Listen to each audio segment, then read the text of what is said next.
Hi, and welcome to the Boat Princess podcast.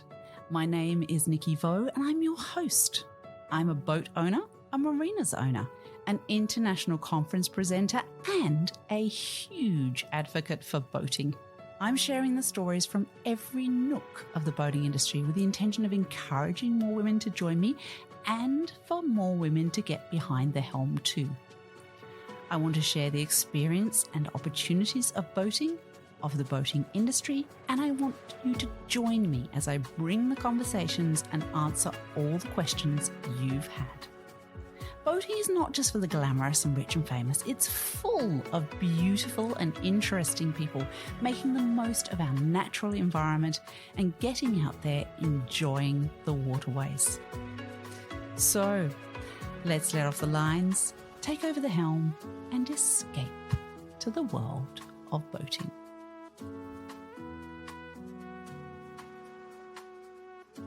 Hi, everyone, and welcome to another episode of the Boat Princess podcast. Terrible view in front of me right now. And it's not Frankie. I'm being entirely sarcastic because I've got two great views. I've got the view of Palma de Mallorca, which is just stunning. And then I've got the awesome Frank Hugelmeyer. Welcome, Frank. Hi there, Nikki. This is a dream of a lifetime to be on your podcast. I've been waiting for your invitation. Oh, that is such a compliment from you. I'm going to take that. That's awesome. To explain who Frank is the president and CEO at National Marine Manufacturers Association, commonly known as the NMMA, from Washington, D.C. You've had that position for a while, haven't you? Yes, I started in 2019. I took over from Tom, who did a great job. I had an amazing team and foundation, but I was hired to move the organization into Washington and the power of the association in the center and hub of the organization into DC for obvious reasons, because that's where the politics and the regulatory issues that impact the industry occur. And now we're there. Awesome. So that's what you do now, but let's take a long step back to where your career began, because I think it began in a very different space to what you are now. So let's give that story to the audience. Yeah, the question is, how far do you want to go back? I mean, I think one of the most important things when you think about my career, and we're in an industry of blessed people. Yeah. Right? And I've been blessed to get to know you and Darren and all of the people within the international marine community and recreational boating. And to be quite honest, the reason I'm doing what I'm doing is it started at very young age when I literally grew up on a boat. Okay. On Long Island in New York. So you go from New York City, then you've got Long Island, then all the way out to the Hamptons. You've got some of the best boating in the world right there. And I grew up in a boating family. My grandmother had a Pembroke. My grandfather had a Chris Craft. My father had a Seabird, which is sort of like a Bertram sport fishing boat. And he would dock the boat. He and my mother put basically a camper back on that boat. And then we would take it over to Fire Island, which was the barrier beach along Long Island, and we lived on that boat. And there were 5 kids on a 28-foot boat. You're kidding. So we were sort of RVing on the water in a way because we were camped out on the beach the whole time. My father would take the ferry back and forth. He was a dentist. Yeah. And he'd take the ferry back and forth, but we lived at the beach all summer. Which is why I've got spots, and a bunch of spots because, sunscreen wasn't a thing back then. No, quite. In fact, we put olive oil on ourselves almost in those days, didn't we? Right. We were trying to increase the fry factor, not the other way around. But, what a way to grow up and how impactful and how meaningful. And so that put me on a journey just to sort of pivot to the career of a lifelong career in recreation. My passion has been my vocation, and not everybody gets to do that. And so I love what I do. I don't feel like I've had a day of work in my life because of that. And it started in New York after college. What did you do at college? Well, I went to college on Long Island. Actually, I did a stint upstate and then went down on Long Island in Stony Brook University, again along the water. That was for theater direction. Wow. So I eventually left college, went into New York, and I was a producer and director of avant-garde theater. And one in 1985, my partner and I, who wrote the plays, I produced and directed them. My wife was in the cast. Yeah. And we won the short off-Broadway play festival in 1985, I think was the year. So that was the first time I'd moved into New York. And I worked in jazz clubs during that time to pay to produce the plays. But after a little bit, I decided, I wasn't around the healthy environment. It was too much smoking and, dark rooms and late nights and jazz clubs. And whiskey. Yeah, and whiskey. So it was an amazing career. I saw some of the best jazz musicians in the world bartending at these jazz clubs. But I really missed the outdoors and couldn't feel like the earth breathed. And so I started to look for a career in sporting goods. Okay. And I was a rock climber, mountaineer. Okay. And my college roommate was also had grown up right near a rock climbing, or one of the famous rock climbing areas in America called New Paltz, New York. And there's the famous gunks. If you're a climber, you know all about where the gunks are and what they are. And I did over 300 climbs in that area with him. Wow. So my favorite thing at the time, having been an outdoors person, even though I was living in New York City, working in jazz clubs, doing, this off Broadway theater work and trying to get crack into acting and whatnot, it was rock climbing. And so I decided on the career change. I talked to my wife, my girlfriend at the time, now my wife, yeah. and I'm going, I really need to do something different. She goes, well, do what you love. And those were the most freeing words that I have ever had anybody give me, because, you grow up and, it's like, get a job, pay the bills, do whatever you have to do.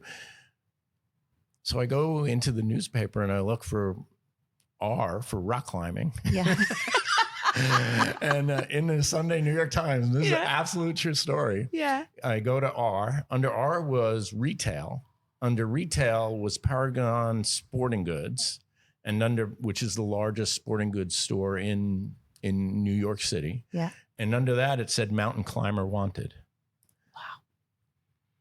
And you thought, well, that's what I love. And it was fate. Yeah. So I ended up working there for a period of time. That's one of the top sporting goods stores in actually North America. And within a very short period, they realized I knew more about gear than anybody else because I was so active in it.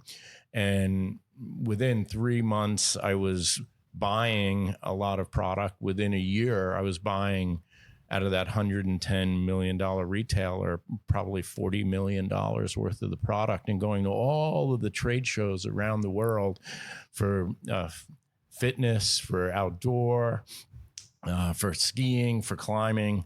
And that's how I really built my reputation, as being one of the buyers at the biggest sporting goods shops in the country. That led me to be recruited out by a Canadian company, which actually its headquarters were in Bodyguard Fitness in Norway. Okay. And they were part of the largest public company, the fourth largest leisure sports company in the world, called Ritmos. And they owned Monarch and Stiga and Bodyguard and Puma, some very famous names. Brands. Yeah. And that's how I ended up getting into the sporting goods industry, how I ended up getting into the manufacturing side. We were the high-tech fitness startup in Quebec City. I lived there for 2 years. But I always had this kind of lingering feeling I had to get back into the outdoors.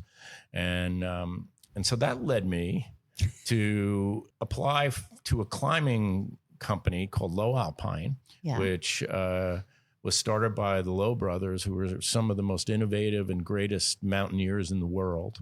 They were from the US as well? It was in the US, but they were based in Boulder, Colorado. So I applied, and they hired me to run their sales and marketing, because I had been traveling the world for 2 years in this fitness company selling treadmills and stair climbers, and opening up 10 markets across Europe and other areas. And so I got the bug for the manufacturing side. So I'd been this retailer. So now I'm on the retail side. Yeah. Then I went into the manufacturing side, and now I'm part of the management team that owns Low Alpine, and I moved to Colorado, and that put me on a whole nother journey in the outdoors. And that was one of the leading climbing companies, backpack companies, outdoor gear companies in the world. We grew it from around 20 million to around 65 million and sold it in 2000. And I got elected to the board of directors of the association in the United States, and focused on outdoor gear, companies like the North Face or Gore-Tex or Helly Hansen and such. And that was a really growth period time for that sort of gear too, wasn't it? It was an explosion. And so I moved, we had just sold the company. I was on the board, and the chair of the board said, "Why don't you take over the association? Nobody from the industry has ever really run it." And I said, "Well, I think I really want to do this." Mm-hmm. And I talked to my wife, and we were being recruited potentially to some other companies around the United States. And I decided to take it on, because I was so passionate about pulling people together, about service to others. And more importantly, I was really curious about the politics. I'm a bit of a wonk, and I really like the political side of our industry. And that's how I ended up in the association. And that was the Outdoor Industry Association, right? That's right. I ran Outdoor Industry. I actually named it Outdoor Industry Association. Oh, you named it. Okay. And then built that up for 15 years into one of the leading trade associations in the United States. What happened there is, our real claim to fame during that period was that we created, for the very first time in the United States, pulled all of the outdoor recreation community together to measure the impact of outdoor recreation. And in the United States, it's a massive, massive industry, just like in many places around the world. It's $1.2 trillion in annual contribution to the U.S. economy. It's 2.3% of U.S. GDP every year. You have over 3.3% of all jobs in America are recreation. And the single largest driver of the recreation economy in the United States is recreational fishing and boating. Aha. Here we go. Yeah. So now being who I am, I'm going, all right, how do I start to really build this group together? Because that introduced me to the different markets around of the different segments, from biking to power sports to boating to RV. And I transitioned from there to RV industry. Yep. Ran that for 2 years along with the Go RVing. For 4 years. And after 4 years of growing that and that having a big explosive period as well. Yeah. In comes NMMA and the board. Tom's retiring. And they recruited me out. And there is only one job in the world I would have left the RV, and that would have been for the National Marine Manufacturers Association in the boating industry, because it took me right back to my roots, where the story started, the thing that got me on that just incredible blessed journey from the very beginning.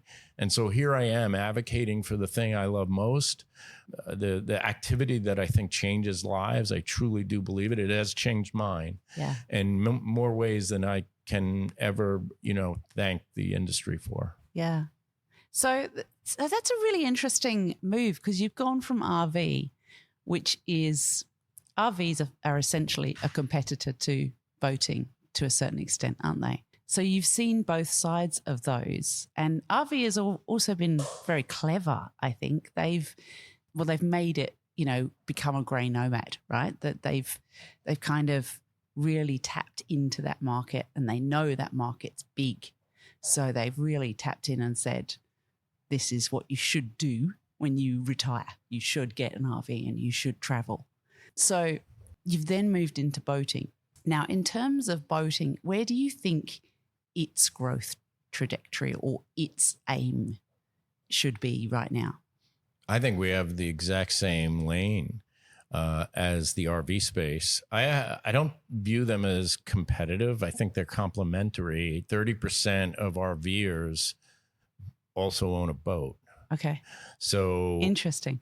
The people who are in the outdoors, they want to go on a lifetime of adventure. And so now let's look at how we marry up to people who want to have a lifetime of adventure. Is there any better place to have an office than on a boat? No, I agree. 2/3 of the planet are open to explore. You want to do just the 1/3, go do the RV. You want to really explore the planet. Planet Earth should be planet water. Yeah.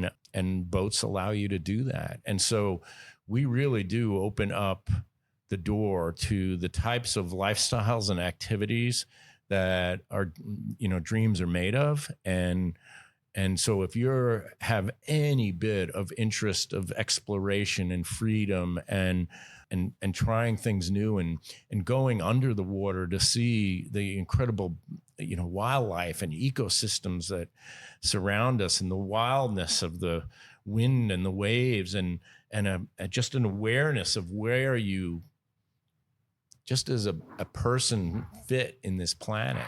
There's nothing better than boating. And so I think we have the best product in the world to sell. And I do think that we've missed some of the opportunity that others have tapped into. And to me, that's where the growth potential is. Most people are not, if you've been introduced to boating, you're a boater for life. And anyone who has a boat is never at a lack of having friends or family wanting to be with them. You are the most popular person anywhere. And nobody's regretted spending too much time on a boat, have they? No. Ever. Right. It's somebody going, oh, I got to go to boating again. No one says that. No one says that. All right, I'll go boating. No, you're talking about just one of the great lifestyles in the planet, and anyone who also has been part of boating understands the community that you have when it's on dock life and the companionship that you build there. And I mean, even down to when we're on water, we see another boater, we're waving to him. We are the most friendly, open, accessible community, but unfortunately in some areas we're still a best kept secret. And because people haven't been introduced or next generation may not have had that opportunity, the only thing we need to do is introduce them, because you will catch the bug. Yeah, and I think that's a really interesting point, that a lot of people feel that because they didn't go boating as a kid with their parents or something like that, the boating is not for them. How do we change that mindset in them to is it the way they go boating? Are we going to make so for example, the whole club syndicate ownership model, right? I think personally that's a lovely way in which we can get people into boating. But how do we really make people feel comfortable about come on in? That's what I lose sleep at night thinking about. I think there's some learnings. I think the industry is behind on that front in some places. Certainly what I see in the United States, and I don't know if this equates completely across the rest of the planet and the world, but our members tend to sell to the people they're comfortable selling to. And our industry sells to the people who have been on that journey in the past. And we are now dealing with one of the biggest societal shifts that have ever happened in our lifetime. And certainly in anybody who's in business right now, when you look at the disruptions that are coming from AI or in new technologies, those are opportunities or those are threats, depending on how you look at them. if you don't wake up right now and get excited about the opportunities and the potential of growth and new ways of reaching out to new consumers and the lifestyle, you're in the wrong game, because this is an innovation moment for the industry and for every business. And that next generation is looking for experiences. And we have the best experiences to sell, but they consume information differently. They get their news and advertising differently. They have sort of this, they're global citizens already of the world. And so if you're just sort of creating this little, I'm going to focus on this tribe, that's the only tribe you're going to sell to. But if you're looking at citizens of the world and then really broadening your horizon to how you tap into consumers that don't look like you, consumers who don't think like you, consumers don't consume information like you, the market opportunity is massive. And there's something you said there as well. You said about we need to talk about the experience of boating. And I think a lot of boat manufacturers, boat builders tend to just talk about the boat, whereas actually we really need to focus on what that boat gives them, what that it brings their family together, that it gets their kids off the screens, that it takes them out to a beach that nobody else can get to, that it makes them float on the water on a, some of these wonderful blow up things that you get and throw them in the back as well, and just chill out the back of the boat with nobody around you and no sirens and no noise. And I think that is really the message we need to get across, right? That's where the transformation occurs. If you're selling a widget, then you're only talking to people who are right now at that moment trying to buy a widget.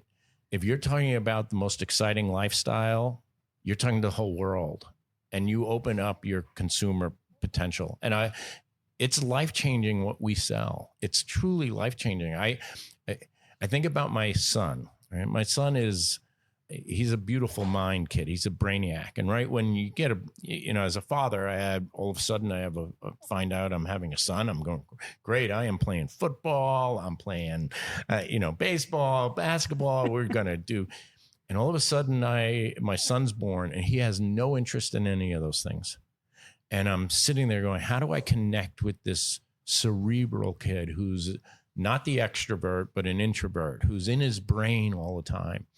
And it was boating that made that connection. He and I started to go on fishing trips together. And it was in those moments of connection where all of a sudden he and I every year are going on an adventure somewhere around the world. And it always includes boating and always includes fishing.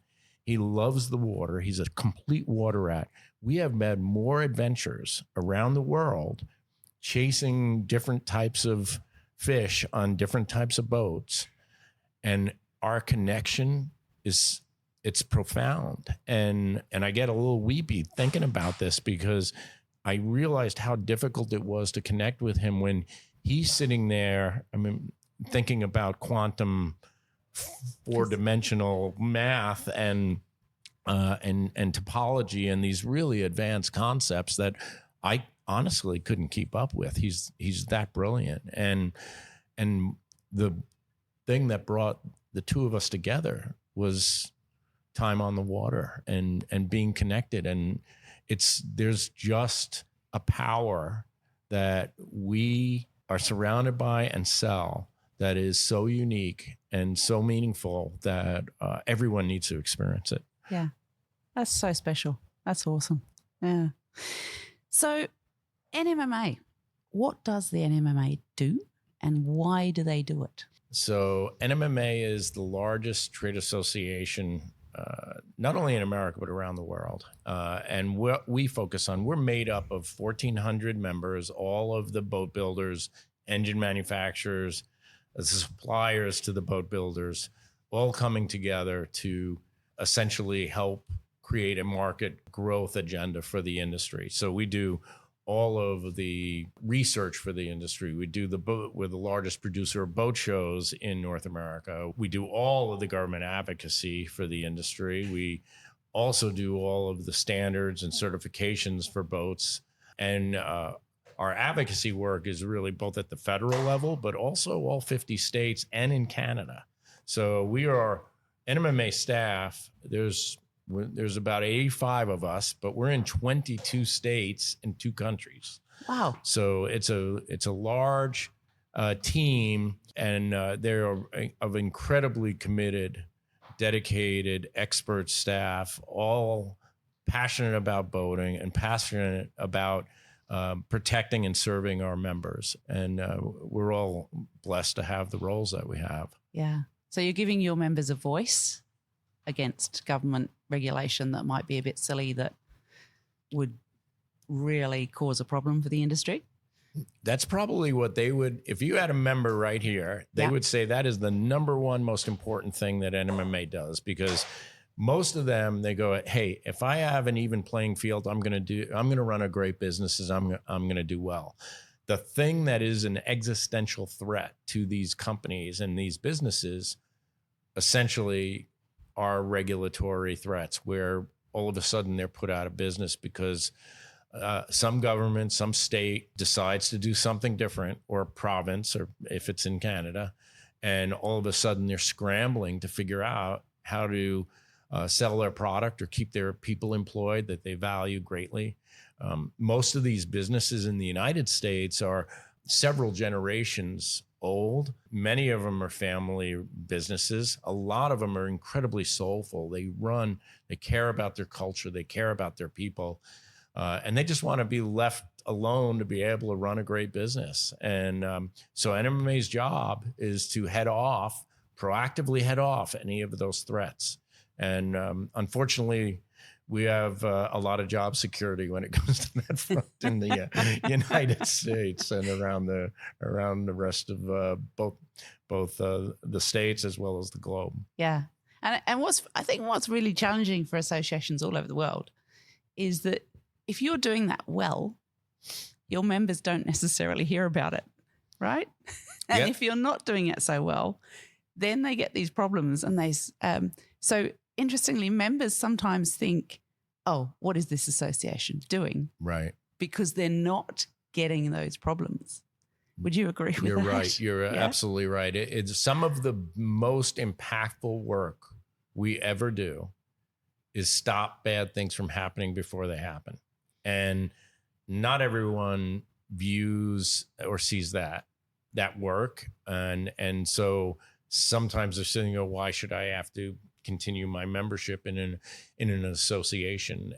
Associations around the world, and certainly in ICOMIA, which I'm very excited to be part of, and now take on the baton that's been passed by Darren as the board president. That's the role of associations, is to ensure that bad things happen and to anticipate. Proactive advocacy is the most important thing we do. And to do that well, you have to have great research. You have to have a team that can monitor everything that's going on. And you have to have a team that's actually putting in place programs that allow members to tell their story so that they can head these ill winds off. I'll give you an example. We just had one in the US really recently, where the budget bill that was being promoted by Congress through the House Republicans, there were some who were interested in actually selling off public lands and waters to help pay down the debt. Now, public lands and waters are critical to access around the United States. Yeah. And particularly affordable access for new consumers, right? And so if all of a sudden those are sold off, there's no guarantee it stays public. It's no guarantee it stays accessible. There's no guarantee that you still have recreation. And again, if you want all that economic drivers of 1.2 trillion in outdoor recreation economy and the $230 billion marine industry, you have to have that open and accessible access. We were able to stop that through our work and others with coalitions to get that out of the bill.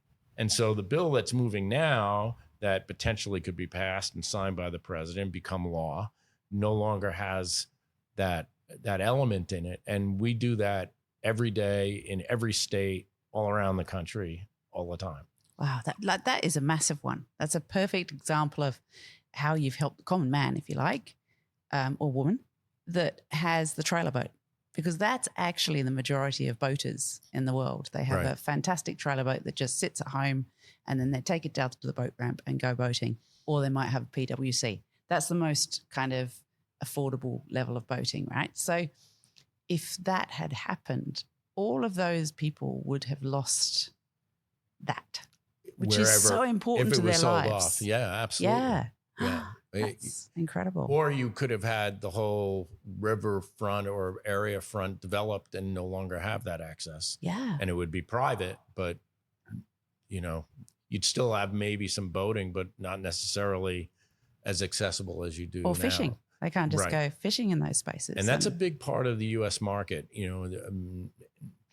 85% of all boats sold in America are made in America. That's a big piece. But that's 95. 85% of boats are under 26 feet.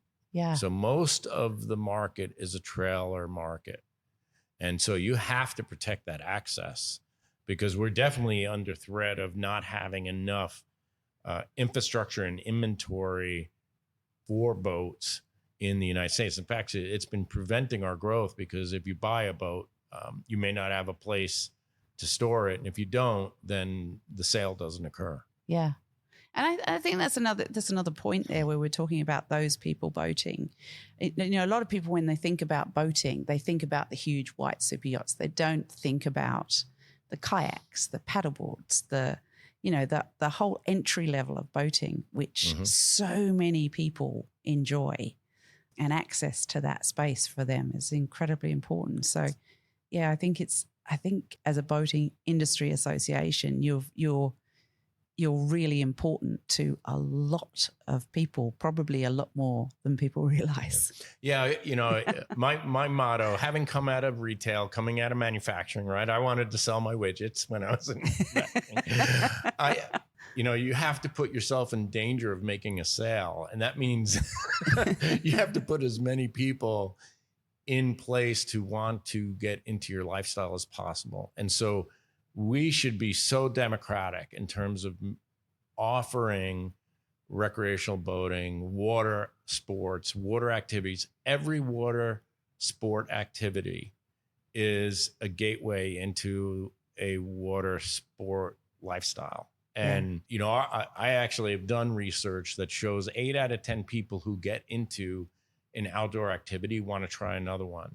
So if somebody's a scuba diver or a snorkeler or a wakeboater or a surfer or a bicyclist or a skier, every one of them wants to try something based on water. And the consumer wants to try it all. They are a sampler of adventure.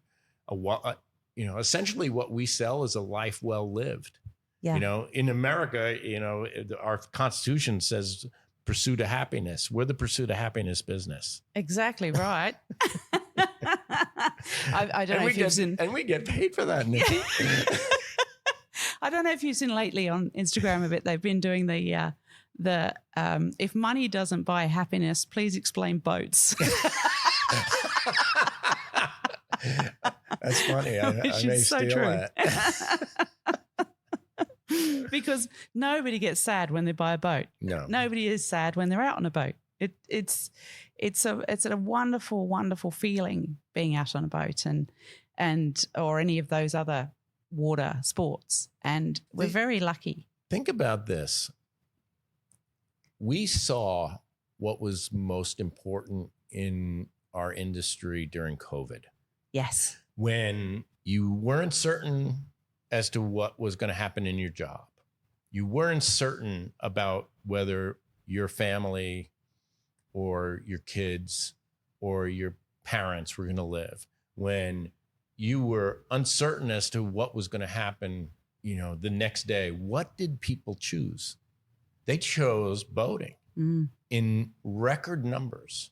So when your politics were uncertain, your physical health was uncertain, when you weren't sure what was going to happen in your job or in your country, what did they choose? They chose a life well lived. Yeah.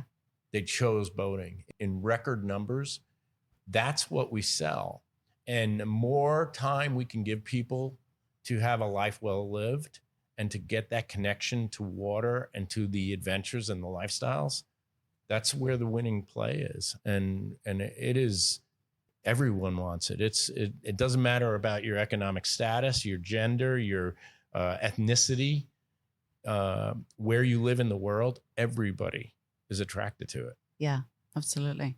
And it's also, COVID was a perfect example. It's also an ability to get away, which the busier our cities get, and the busier our world gets full of people, boating is one thing that gives you that space to get out of that noise, that sheer number of people around, and feel free, doesn't it? Freedom, stress relief, rejuvenation, renewal.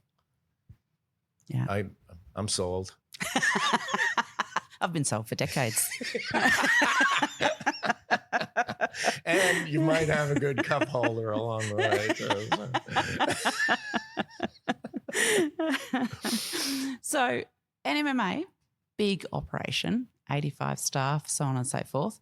I know you are a really keen team leader. You love leading a team and making them as strong as possible. Your LinkedIn is, I love your LinkedIn, by the way.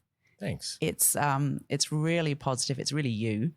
It's really positive, but it says things like, if I need to get my team to climb a mountain to achieve what they want to do, tick the box. Let's go do that. Right now, obviously that relates to your past in climbing mountains as well. But what is it that you love about leading a team? So I think this is such an important topic, and leadership, this is this great book by Patrick Lencioni. He's a huge influence on me. He's written a book called The Advantage, which is probably what I consider, if you're looking to create the best business book in the world, I think that's it. It tells you really how to build a great culture and a team. But he has a book that he also wrote after called The Motive. And it goes and it sort of says, all right, why do you want to be a CEO? What's the motive? Is it to have control over other people? Is it to kind of get your way in an argument? It's a short book. It's a quick read, but it boils down to, he has just such a profound, that one question: why do you want to lead? And if you're thinking about that from the point of view of the people who you have the responsibility to serve and lead, it's about service of others. Leaders build other leaders. Leaders create environments where the people around them are able to innovate and create new ways of approach, that you're listening. You're not just saying, here's where this is going. And there's times when you have to do that as a leader. But my philosophy really is 8 people are a lot smarter than one person.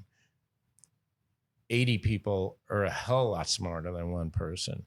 And you have blind spots. Everybody does. They're called blind spots because you're blind to them. And by creating a great team, by creating a community that's transparent, that has trust, that believes in each other, has faith in what everyone brings to the table and respects that, you're just smarter, faster, better as an organization, and you're able to do great things. And I'm interested, if you're in an organization with Frank Hugelmeyer, you're going to be evolving. I can't stop evolving, and I'm a lifelong learner, and I expect people around me to be lifelong learners. And those are the people I want to surround myself with. But when you get a team like that together and you start to tap into what is that zeitgeist of a community that really is respecting everyone's ideas and the potential you could go forth on, you can do great things. And that's why in my past, I've been able to come up with things with other teams. It wasn't just me. It was teams of people who helped define the outdoor recreation economy in America, Tom Damrick being one of them, who I reached out to, and we became partners and kind of pulled the rest of the community together in America. So I can go after every big thing that I've been part of. It was a team of people who did it. And it's by really getting everyone to row in the same direction, to believe that they can do it. If you believe you can, or you believe you can't, either way, you're right. Absolutely.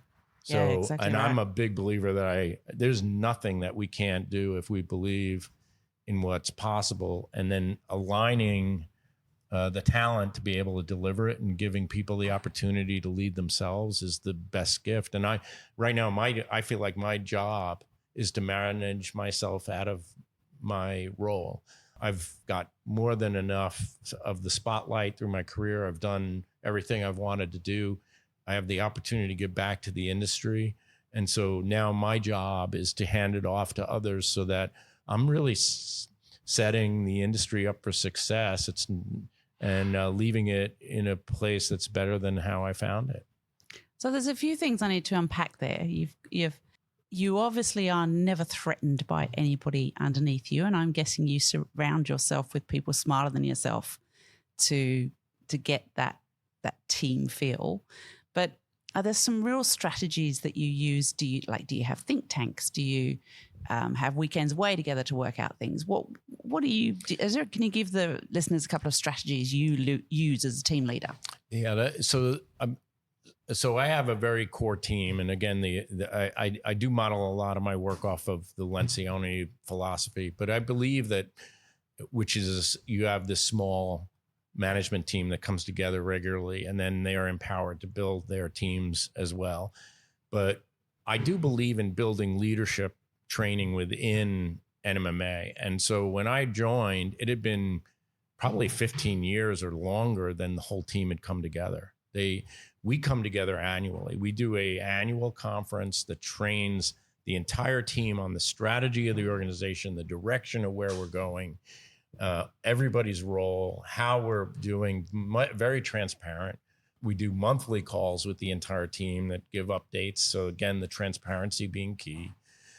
We'll do leadership offsites every year where we bring the VP level and up, and we train them on best practices on how do you deal with really difficult conflict, and how do you deal with conflict resolution, and how do you become an active listener and listen to the other person and acknowledge, so that person knows that you heard what they said, not just listen to respond, but to listen to really truly understand. And that is a seriously important message right there, to listen. Yeah. And the first thing I did coming in is I interviewed every single employee and gave them a half hour to an hour of my time and asked them, what do you want to see more of, less of, keep the same? And I also asked them, I said, if you were to pull together a group, or I tap you to be the futurist, you're going to be the chair of the futurist committee. And I want you to choose the 5 people you would put on that committee in the organization to drive the future agenda and strategy of NMMA. Who would you pick? And what you started to see was the influence clusters within the organization. And that played a big role in who I moved up into the organization, different areas, to help really drive us to the next level. And we've been very successful in building those leadership clusters, and driving it deeper and deeper. We still have work to do. Every organization, there's no perfect organization, and everyone's human. Welcome to the human race. You're going to make mistakes. I do all the time, but own them. Apologize, come from someone else's perspective, understand it, and give them permission to push back. And that's very hard in a power dynamic, right? You lead a company, and so does, with Darren, and you got to give your team permission to say, no, you're really wrong. And, I know I'm wrong. My wife tells me all the time. So I want that in the organization that's healthy, because you have to create that safe place to make mistakes. And if somebody makes a mistake, they're a more valuable employee because now they know not to do that again. Well, when we make a mistake, we really learn. Yeah. Don't we? So if we're given the opportunity to, like you say, make a mistake, it always stays in our psyche for a much, much longer than when we actually succeed at something, doesn't it? Yeah, your greatest learning comes from your most difficult moments. Yeah. And as you get older in your career, you realize how little you knew when you were a leader early on. And I know I was mortified when, at a certain point, I was starting to go through a lot of coaching and personal work and things like that and professional development. And my first thought was, oh my God, everybody saw it. Yeah. Except me. I had a blind spot, Yeah. So, that humility of that and giving people opportunities to rise. I mean, to me, that's the greatest joy for me. Yeah. Serving others is the reason I lead, going back to the motive. And I didn't start there. I had some other ideas because I was ambitious or I wanted to do big things. To me, every day now is all about serving the team that's around me and how do I lift them up and set them up for success and give them the spotlight. That's a beautiful segue you've created there, Frank, because serving of others is what you're doing on a volunteer basis. As president of ICOMIA, you have been elected today into the presidency role for ICOMIA. What does that mean to you? I'm glad you asked that because this was sort of my message to everyone today. And particularly when you look at the world, the histrionics going on around the planet. And the one thing we know is we can't control politics, but we can control how we react to environments. And I think when we look at the role of the board president at ICOMIA is to serve the members and serve the collective. And that was my message, that this is about unity and collaboration. And that's never been needed more than today. Yeah. That the industry comes together. The competition is not ourselves. The competition is everyone else who wants to get the attention of the consumer to move away from water-based lifestyle. And we need to be attracting people to boating, recreational boating, yachting, sailing, all of the wide variety of activities that we do. And so if we're, as a community, battling amongst ourselves, we're fighting the wrong fight. The real fight is out there about how do we bring people into our lifestyle and how do we get policymakers to support us. And so my first order of business is to go on a listening tour, just like I did at NMMA, and reach out to each of the industry members. And this is what I told them. I'm going to call you and I want to know what you want to do more of, less of, keep the same here in ICOMIA, and how can we serve you as a membership to help grow the industry, introduce more people into the lifestyle, strengthen our unity as we share our messages to policymakers so that they know what really needs to happen for us to have a business growth agenda in the marine industry. And so I'm truly honored that and humbled that they have elected me. I take that very seriously. I understand who I serve. Obviously, my day job is the NMMA president, and I have to serve those members. But service to others is why 30 years ago I stepped into association management, and the opportunity is stepping in today to take all of what I've learned and that passion that I have for the outdoors and particularly for the marine environment, and now serve the global community it's an honor of a lifetime, to be quite honest. That's awesome. So ICOMIA has seen quite a bit of change in the last few years, change in structure, change in its mode, I guess. So a lot of that was done by Darren Vo, the previous president. Do you know Darren? You should know him. He's a great guy. I think you two would hit it off. you know what? I said in the Dubai interview with the wonderful Wyndham, the gentleman we were talking with, Jean Paul, he didn't know that I was married to Darren. So he then said, oh, we met the ICOMIA president, great guy, and the ICOMIA CEO, were fantastic people, blah, blah, blah. And I said, yes, know those quite well. I'm sleeping with one of them.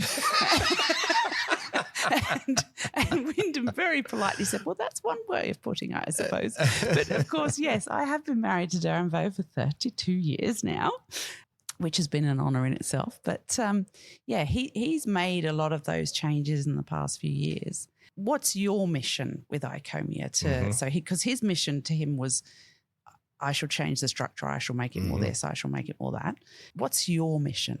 Yeah, so it's important to know that he and I have been partners in crime for a while. So it was critically important for someone to come in and modernize the organization.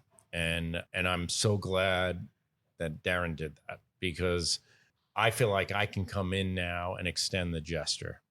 So having built global brands, having traveled the world, opening markets, having basically running this the largest association in the world with the most resources and the largest market, I can now lean in as to what has been prepared with the 3-year plan in these emerging markets, and in terms of our grow boating and discover boating type of activities to bring in new consumers, and the policy side, which is so critical right now. Absolutely. And really move it faster. And so my goal is to maintain a continuum that we've already started together. And I'm so grateful to Darren and his period of service, because not everybody has the wherewithal or the willingness to take on those big systemic changes that you need to do in order to then get into a growth trajectory. And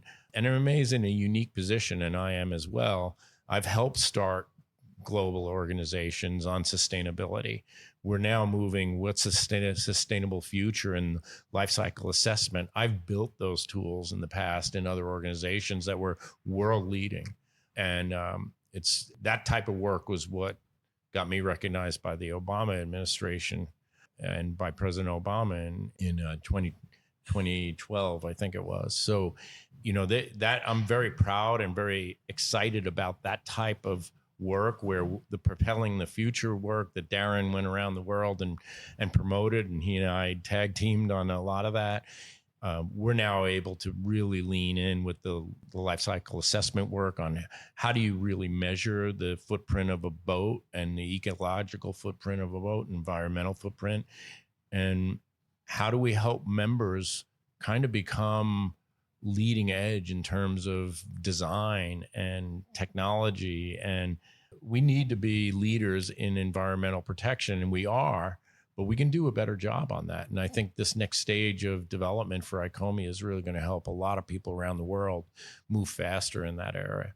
So and you've got some really great resources you can tap into for that sort of stuff, like Jeff Wessel. We've got experts in that field that few other organizations do. And so in terms of being able to move the future of where environmental stewardship goes, we're a leader in that, and we're going to be able to help ICOMIA lead in terms of introducing the next generation and understanding that consumer. We're a leader in that. We're going to be able to bring resources on that front, and I'm excited to share that with the members. But it also, and politically, obviously, that's the other area where we can really help the industry globally, because we're leaders in that area. So all of those resources, it's not there to just say, hey, here's how it's done. It's more about going back to that listening, hearing what the members need within ICOMIA, and how both ICOMIA as well as NMMA can help lift up the industry and serve them is part of what I'm excited about. So it's really extending Darren's work and accelerating it where we can. And I think it's bringing a great strength. NMMA is bringing a great strength to ICOMIA, I think. One, you're one of the biggest markets. Well, I think you are the biggest markets in the world for boating industry, right? And too, you just are a huge association.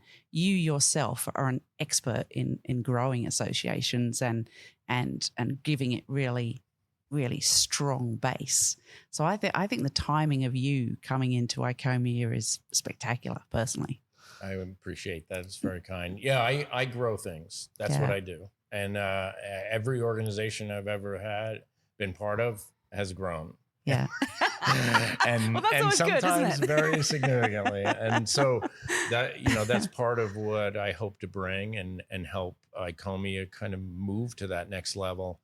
And in that way, if I do that, I'm helping NMMA and my members as well as the rest of the associations around the world. Yeah. Yeah. Amazing. Well, Frank, to finish us off on this wonderful interview that we've done, thank you so much. It's been so good having you. What excites you most about what you do? Well, I shared that the thing that I love most is to do things other people haven't done.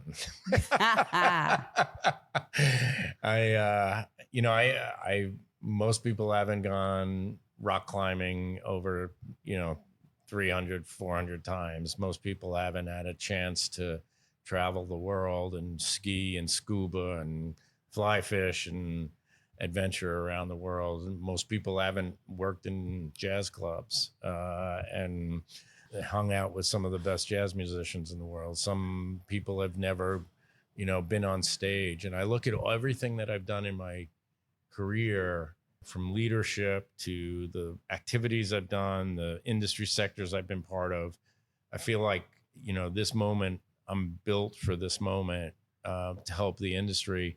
And what I like to do is things others haven't done. What we haven't done is finished measuring the entire economic impact of our industry. That's an exciting project.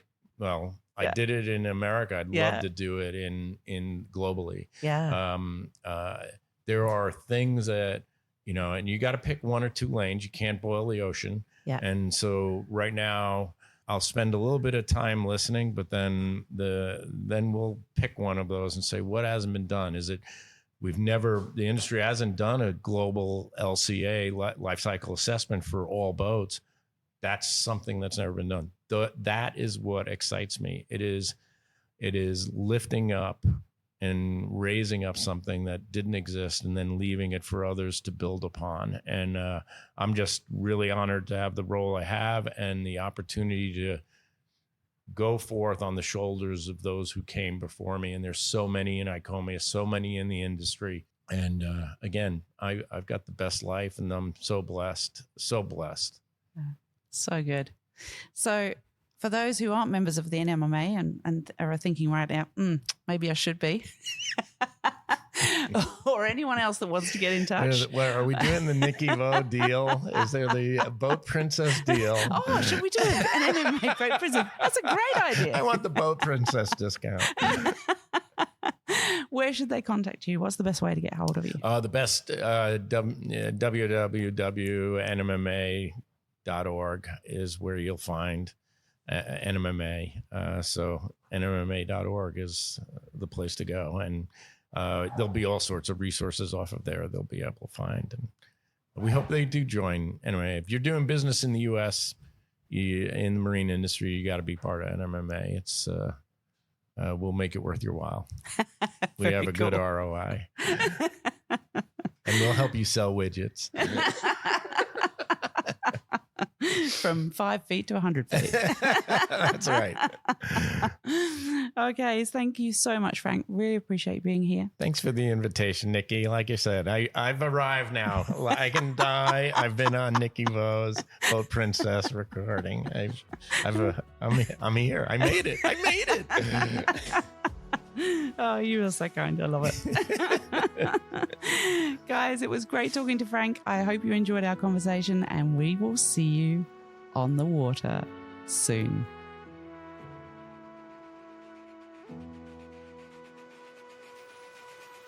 Thank you so much for listening to the podcast. I really appreciate your ears. If you'd like to connect with us, you can do so by following us on Instagram at The Boat Princess. That gives you some more insight visually as to what we've been up to and what we have coming up in the future. You can also connect with me on LinkedIn, Nikki Vo, the Boat Princess.